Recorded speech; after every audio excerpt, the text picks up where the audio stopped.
અમરેલીના બાબરા નજીક એક યુવકનો સળગતી હાલતમાં મૃતદેહ મળી આવ્યો।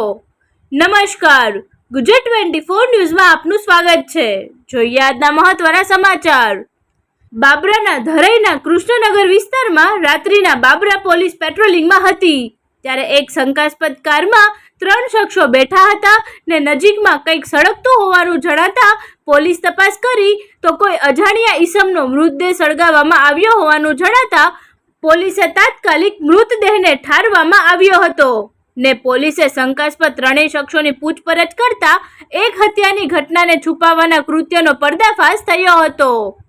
જેમાં ભાવનગરના તળાજા ખાતે હીરાના દલાલ ધીરુભાઈ ઉકાભાઈ રાઠોડને ગળે ટૂંપો આપીને હત્યા કરીને હીરાના દલાલની લાશના નિકાલ માટે હથિયારા 4 વ્હીલ કાર લઈને બાબરાના ધરાઈ ગામે પહોંચ્યા હતા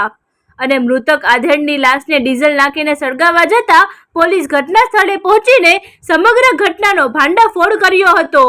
અને હત્યારા 3 આરોપીઓને રંગે હાથ બાબરા પોલીસે ઝડપી પાડ્યા હતા, જેમાં કિશન ઉર્ફે કાનો ઘનશ્યામ ચુડાસમા, મનહર કિશોર ખસિયા અને રાહુલ રમેશ પરમાર ઝડપાયા હતા।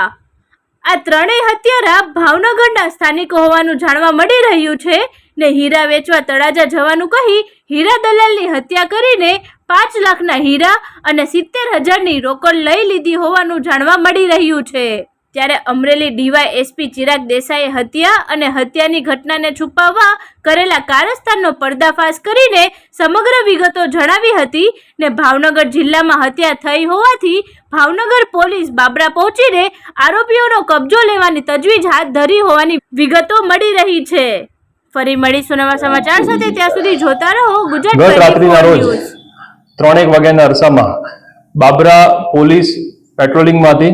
તે દરમિયાન ધરાઈ ગામ નજીક જીઆરડી દ્વારા પેટ્રોલિંગ વાનને કહેવામાં આવ્યું કે એક શંકાસ્પદ ગાડી કે જે કૃષ્ણનગરથી દેવળિયા જવાના કાચા રસ્તે મોકળાના કાંઠા બાજુ ગઈ હોય,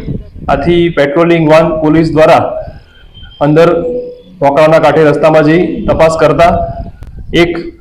ફોર્ડ કંપનીની ગાડી સફેદ કલરની શંકાસ્પદ હાલતમાં પડી હતી, જઈ અંદર સાથે 3 કિસ્સામાં જણાઈ આવેલા। ત્યાંથી થોડે દૂર આગળ એક કંઈક સળગતું જણાઈ આવેલું, પોલીસે ચેક કરતા કોઈ વ્યક્તિને સળગાવવામાં આવ્યો હોય, આથી બાબરા પોલીસે તાત્કાલિક શંકાસ્પદ ઈસમોની પૂછપરછ કરવામાં આવી। સાથે જ હાલમાં જે લાશ સળગાવવામાં આવી હતી તેની વધારે તપાસ કરવા માટે ફોરેન્સિક પીએમ માટે ભાવનગર મોકલવામાં આવી છે। હાલમાં પ્રાથમિક દ્રષ્ટિએ એવું જણાઈ રહ્યું છે કે જે મરણ જનાર છે એ ધીરુભાઈ ઉકાભાઈ રાઠોડ કે જે ભાવનગરના હોય અને પોલીસ દ્વારા આગળ તપાસ કાર્યવાહી